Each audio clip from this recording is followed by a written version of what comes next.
This is The Pitch. I'm Josh Muccio. In March, as the coronavirus pandemic was crashing the economy, the U.S. government announced a program that sounded like free money. Small businesses could apply for a forgivable loan to get through the crisis if they kept paying their employees. They called it the Paycheck Protection Program, and it seemed like it was going to be a real lifeline. So business owners everywhere started racing to get their piece of the pie. And it got messy. My bank, we intend to participate in this program. Me, what do you mean you intend to? You're my bank. Should I go to another bank? No, don't worry. We intend to participate. What? That's Margot Schmorak, co-founder and CEO of Hostfully. So then I call up another bank and I'm like, should I open an account with you? No. If you open an account with us, we will prioritize the customers who've had a line of credit with us for over 6 months. Right. So it's probably not worth it. Okay, bye. Then I go back to our original bank. Hey, original bank, you guys are our only hope. You better freaking can I say that? You better freaking get it together because this is a lot of money. A lot of money is right. So far, the U.S. government has put $659 billion into the Paycheck Protection Program. Here's the thing. One of the investors on our show actually convinced one of her companies to send over $2 million back. You can hear why in a special episode that's available right now to Pitch Plus subscribers. The episode is titled, Give the Money Back. But on this episode, we're talking to 3 companies who were able to get the money from the Paycheck Protection Program. They've all pitched on the show before, and we're asking them 2 basic questions. The only 2 questions that matter when the economy is in crisis. Has the PPP money helped you save jobs? And has it helped save your business? That's coming up in just a moment.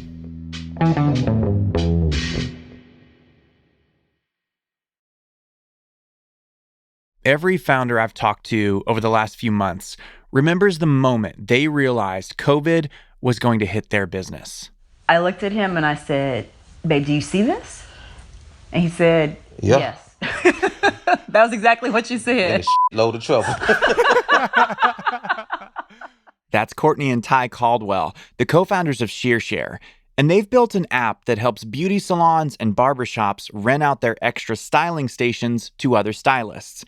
It's kind of like Airbnb, but for stylists. When we spoke, Courtney and Ty said that the longer everything was shut down, the more they began to worry about the future. I didn't expect for it to last this long, and I didn't expect for it to break down and then break back into phases going back up. Right. Mm-hmm. Yeah, everybody was saying, oh, it's going to be one of those V-shaped recoveries. It's just going to bounce back and we're going to keep going. No, absolutely not a V recovery. During this time, there was a lot going on behind the scenes for ShearShare. They just closed a $2 million seed round 2 months earlier, but they were still waiting on $1.2 million of it to actually hit the bank. And that was putting a strain on the business even before COVID. Back in February, they needed a little cash to keep ShearShare going while their VCs took their sweet time. So they decided to apply for a home equity loan for $100,000 from their bank. Courtney and I, we own our house, and we've had a nice credit score. So went to the bank, filled out the paperwork, and got denied.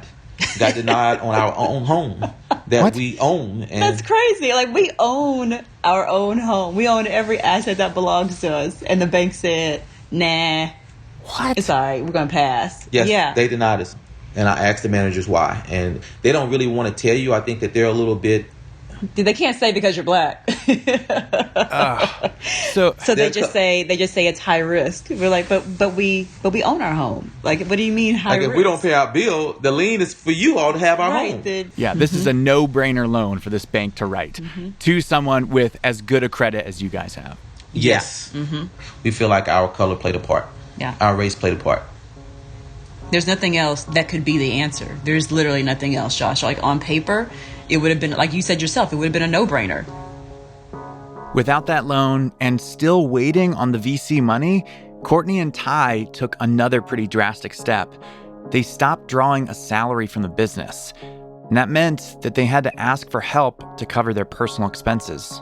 I will say that I had a few friends to give some loans, and they were able to do that. My mother-in-law was able to... Oh, you asked your friends and family for loans? Yeah, my spiritual mom was able to... Just to give us money to live off of. Just to live off of. Wow. So that was good. Yeah. How much money did your friends and family give you? Honestly, a couple of thousand. Yeah. It was nothing to write home about, but it meant everything, in the moment. Wow, you guys. It's been really touch and go for a couple months, hasn't it? Yeah. But you're living in your money because the bank won't give you anything, so you got to borrow from friends. At least we know we weren't going to be homeless. And then in March, COVID-19 forced salons and barbershops across the U.S. to close their doors, and ShearShare's revenues plummeted. That meant they weren't going to have enough cash to keep paying their 13 employees. Ty broke the news to the team that he wasn't going to be able to make payroll. And incredibly, the whole team decided to stay on and work for free till some money came in. It wasn't long after that Courtney and Ty first heard about the Paycheck Protection Program, forgivable loans for small businesses in crisis because of the pandemic. But the thing is, the rules for applying for the PPP were totally confusing. I remember in the beginning, it wasn't clear if startups could even get the money, but it ended up that many of them could. Luckily for Courtney and Ty, they had help from the start from one of their investors. It may have been within hours, honestly, that one of our investors had sent across an email saying, hey, let's all jump on a virtual town hall meeting and talk you guys through what this really means. The team at Revolution has been so beyond helpful. Revolution Ventures, is that what they're called? Yeah, Rise of the Rest with Steve Case. Revolution Ventures and Rise of the Rest are funds run by Steve Case, the billionaire who co-founded AOL way back in 1985. And they were ready to help their portfolio companies figure out the details of the PPP. They jumped on pretty quickly, and they were sharing with us the things that they were hearing, especially around what types of documents we were going to need to be thinking about. And so those conversations were very helpful in that, they may have said, we don't know what they're going to ask for, but at least have these 30 documents. And they may have only needed 10 of those. But that was really good for us to be able to say, okay, we need to go ahead and collect all of this information now so that when we can press that go button, we'll have it. Yeah. So it's because of one of your investors, Revolution, that you knew what to do. Those relationships. Yep. And then 3 weeks later, in late April, they got the PPP money, $39,000. Just enough to pay their employees back pay for March and cover them for April. And then the money was basically gone. Around that time, Jillian Manis called them to check in. Jillian invested in Courtney and Ty after meeting them on our show a few years ago. And when they told her everything that was going on, she wired them $50,000 so they could keep paying their employees. So it sounds like the PPP money didn't save your company on its own. Not save, no, but it was there when we needed it. But without the money from your friends and family, from Jillian stepping in and giving you $50K, how do you make it? I don't know. I don't even want to say it, Josh. Well, I don't even want to think it. You don't know. If our employees had said, hey, I can't wait, I don't know what would have happened if those folks had left. Getting the extra $50K was clutch for Courtney and Ty because they're still waiting on $1.2 million from their investors. But all during this time, they had another problem weighing heavy on their shoulders. ShearShare's customers, the people who own beauty salons and barbershops across the country. Many of them haven't been able to work for months. People were calling in, even if it was just a crying session, to be honest, Josh. Some people would call in and be like, I'm a shop owner and I have no idea what to do. And this is my issue. People are asking us, what can I do next? And how can I get money in my account right now in order to feed my family? Yeah. And when you have so many people calling in or writing in and asking your team that same question over and over and over again, you all of a sudden put your cares and concerns and the challenges that are top of mind for your well-being, kind of push those aside because there are so many other people who need what you desperately have. And we knew that we could at least get information out to them. Right. You're like, we just got our PPP money and here are the steps we used to get it. You can follow the same roadmap. That's exactly what we did. And we're so happy to say that over 100 people who were first denied for their original PPP application, we helped them secure PPP funds afterwards, the second attempt. You helped 100 of your customers get PPP loans who had been previously denied? Yes, sir. We sure did. Whoa. I love that. I love that. If I don't do anything else this year, I'm good. Courtney and Ty knew they were fortunate. They cut through the red tape to get a PPP loan because they had a big-name investor in their corner. So they turned right around and shared that knowledge with a bunch of their customers, mostly Black-owned salons and barbershops. And those are business owners who needed help.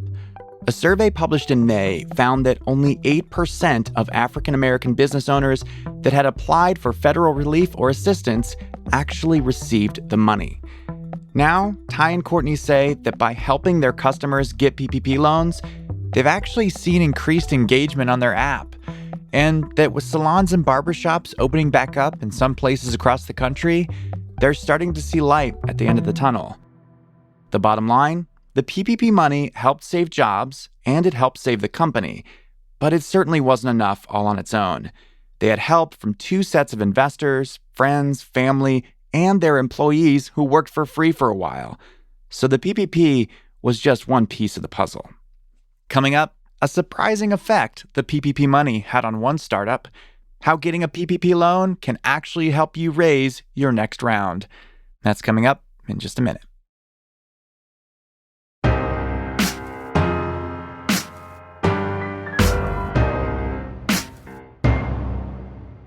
Welcome back. After speaking with Courtney and Ty about ShearShare, we started wondering, what if your startup was laying people off even before the pandemic? Could the PPP help turn things around?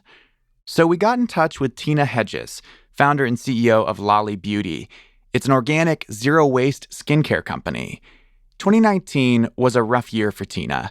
To cut costs, she had to lay off all of her employees except for one. And when she tried to raise a seed round, no one was interested. I found myself in that incredible vortex that startups do where I have enough success to prove something, but I'm not doing 2 million annual revenue year over year kind of situation. So going into the COVID crisis, Tina only had a couple months of runway. She's got a small team, just one employee plus a few part-time freelancers, and she told producer Heather Rogers that if she got the money, it might be the only thing that could keep her business from going under. Our reality is how we're going to scramble to stay alive. So really getting this capital, every dollar counts to giving us runway. Mm-hmm. Getting PPP loan, that's potentially a month or more of run rate. Tina applied for the PPP, and eventually her loan for $42,000 came through.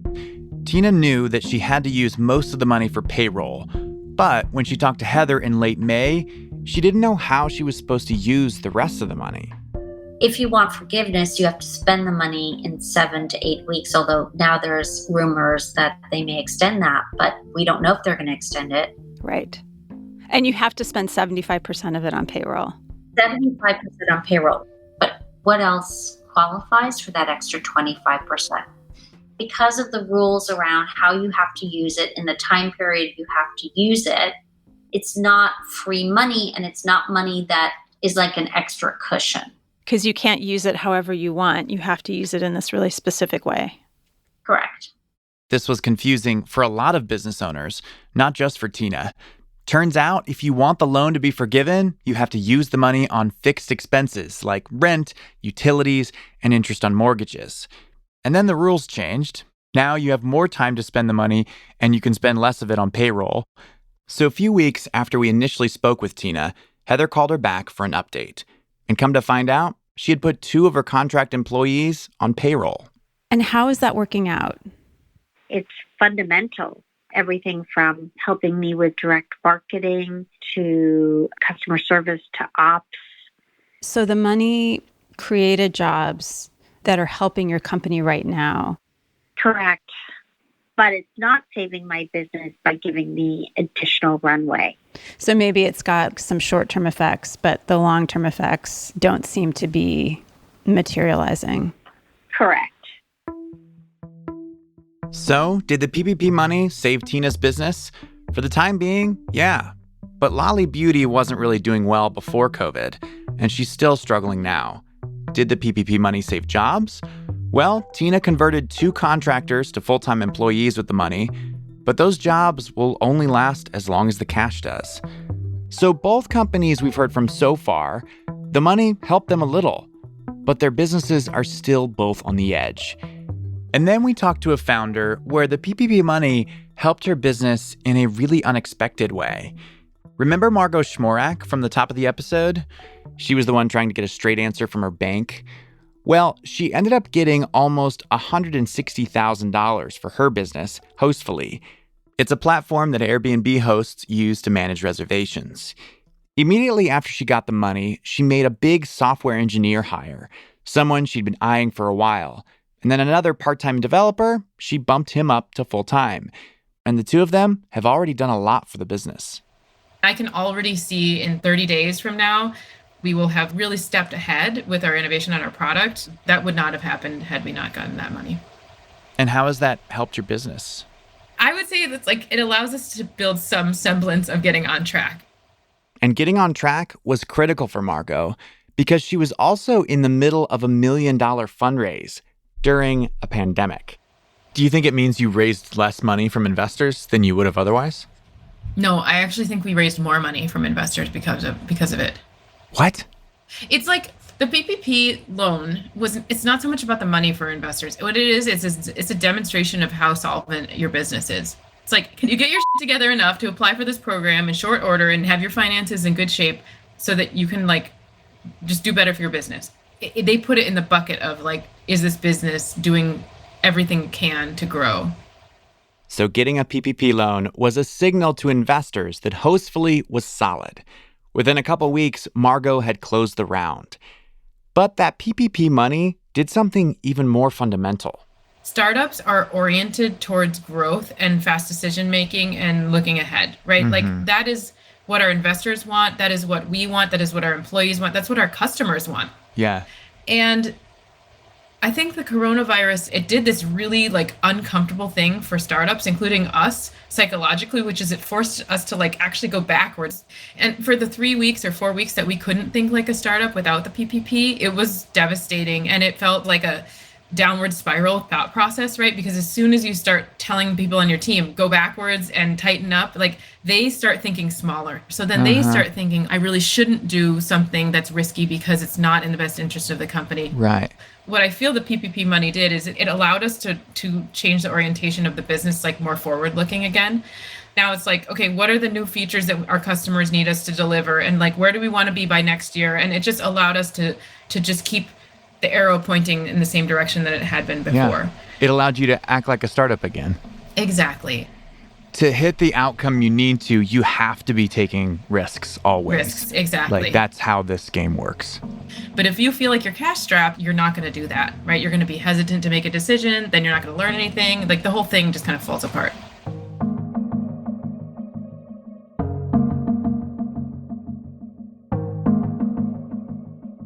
After talking to these founders and many others over the last few months, it does seem like the PPP can delay layoffs.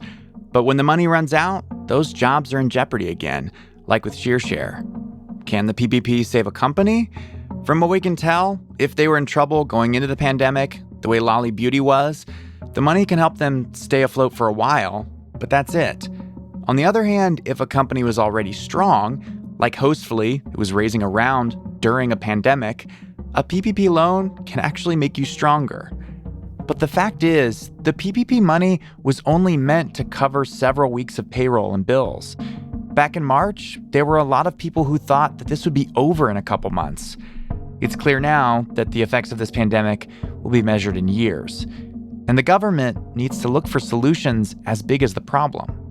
But if you listen to investor Jillian Manis, she says that the government should not be giving any help to some startups, and she even convinced one of her companies to give their PPP money back. You can hear that in a special episode that's available right now to Pitch Plus subscribers. The episode is titled Give the Money Back. You'll hear Elizabeth Yin in that episode too. She's got a provocative idea for how the money could have actually helped workers. To listen, head on over to pitch.show/plus and sign up to support the show. You'll be able to listen to the pitch entirely ad-free and get bonus episodes like the one we dropped today.